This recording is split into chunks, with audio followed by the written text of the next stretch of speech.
Welcome to তারাগেড়া Bhim মেলা।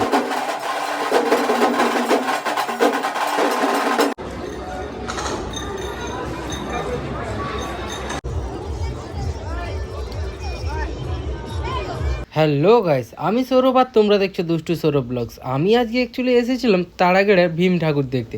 আর আজকে যেহেতু পুজো, সেহেতু আমি আজকে তোমাদের জানাতে চলেছি কবে থেকে পুজোটা শুরু হয়েছে আর কবে পর্যন্ত হবে, আর কবে কে আসছে, কিভাবে তোমরা মেলায় আসতে পারবে, সেই সব জিনিসটাই পুরোটাই থাকছে এই ভিডিওটার মধ্যে।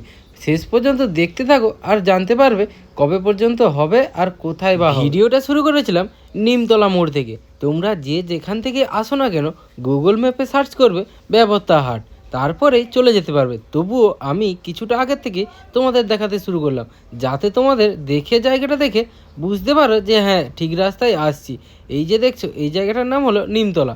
অ্যাকচুয়ালি এই নিমতলা হয়ে সোজা চলে গেলে, সোজা যাওয়ার পথেই তোমরা দেখতে পাবে ভীম ঠাকুরের রোডের ওপরে যে লাইটটা দিয়েছে, ওই লাইটটা দেখতে পেলে ভাববে চলে এসেছি। সে যাই হোক, এই জায়গাটা হলো নারায়ণপুর।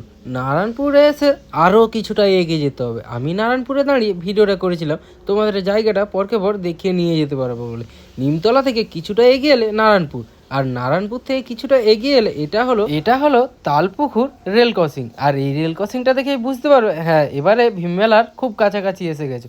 এটা এই রোডের মধ্যে এই জায়গাটাই রেল ক্রসিং পড়ে। রেল ক্রসিং থেকে আর কিছুটাই এগিয়ে গেলেই তোমরা দেখতে পাবে ভীম ঠাকুরের লাইটটা যে রাস্তার উপরে দিয়েছে, সেই লাইটটা।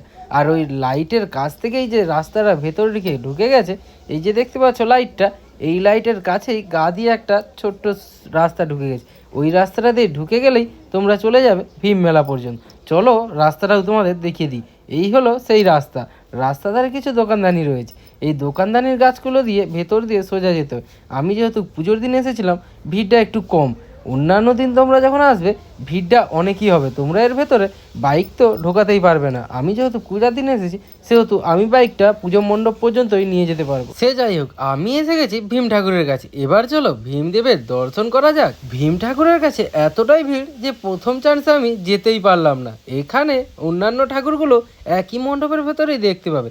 ওই যে ফাইনালি দেখা গেল ভীমদেবকে, টাকায় পুরো ভূত। তারপরেই শুরু হয়ে যায় বাজনা পার্টি। চলো বাজনা পার্টির আওয়াজটা শোনা যায়।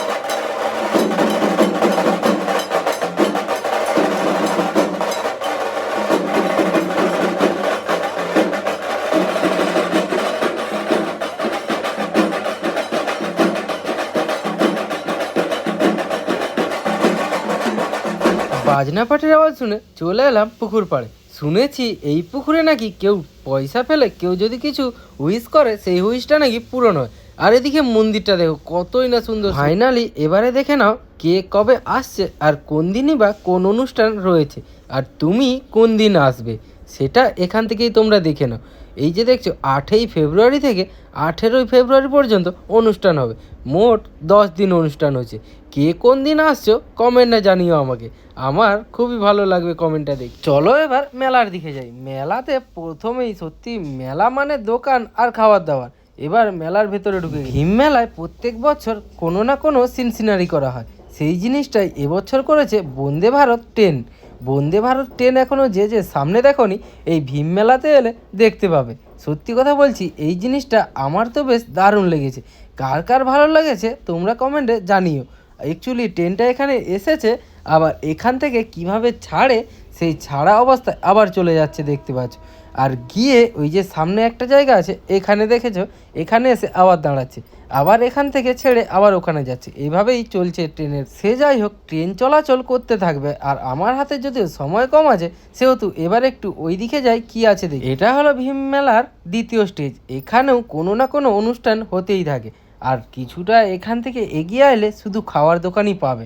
সে যাই হোক, চলো এবার দেখি কি কি দোলনা এসেছে, আর বাচ্চাদের জন্য কী বা দোলনা এসেছে, আর কী বাই খেলার জিনিস আছে। সো চলো গিয়ে দেখি। যাওয়ার সময় এই একটা দোকান আমার চোখে পড়লো। দোকানটা সত্যি বলছি আমার তো বেশ দারুণ লাগছে। অল টোটাল যত রকম ঠাকুর আছে সব ঠাকুরই এখানেই পাবে। আর এখন যেহেতু সবেমাত্র সরস্বতী পুজো গিয়েছে, তার জন্য সরস্বতী ঠাকুরের মূর্তি একটু বেশিই আছে। আর কে কে এই দোকান থেকে ঠাকুর কিনছো কমেন্টে জানিও আমাকে। এবার চলো যাই ওই দিকে ডিস্কো না কি আছে ওই জিনিসটা দেখার জন্য। চলে এসেছি ডিস্কোর কাছে। ডিস্কোতে এসে দেখি দুজন আছে আর দুজনকে নেই ডিস্কো চলছে। আজকে যেহেতু পুজো হয়েছে তো সেহেতু আজকে সকালবেলায় ভিড় হয়েছিল। আমি যেহেতু সন্ধ্যেতে এসেছি সেহেতু ভিড়ভাড়টা একটু কম ছিল। সে এই যে দেখছো এত রকম খেলাধুলার জায়গা রয়েছে, বাচ্চাদের বেশ মনোমানিত জায়গা এই জায়গাটা। কে কে এই জায়গায় আসছো?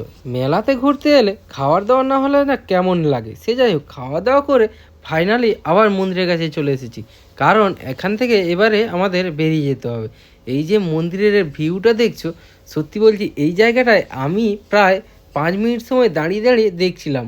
আমার বেশ দারুণ লাগে। শেষ প্রান্তে এখানেও একটা লিফলেট দেওয়া আছে, এখানেও কে কবে আসছে সেটাই দেখাচ্ছে। আর এখানে কতই না লোক পুকুরে নেমে যে যার হুইস জানাচ্ছে। ফাইনালি ঘুরেফেরা আসার পরে এখানটায় বসে গেছি। আজকের ভিডিওটা এতটাই। ভিডিওটা যদি একটু ভালো লাগে লাইক করে পাশে থাকবে। আজকের মতো এতটাই। এই ছিল আমাদের ভীম মেলার ভিডিওটা যদি ভালো লাগে চ্যানেলটাকে সাবস্ক্রাইব করে পাশে থাকো। আর এরকম ভিডিও দেখার জন্য সত্যি বলছি ভিডিওটা কেমন হয়েছে আমি জানি না, যদি ভালো লাগে অবশ্যই কমেন্ট করবে। আর আজকের ভিডিও এখানেই সব।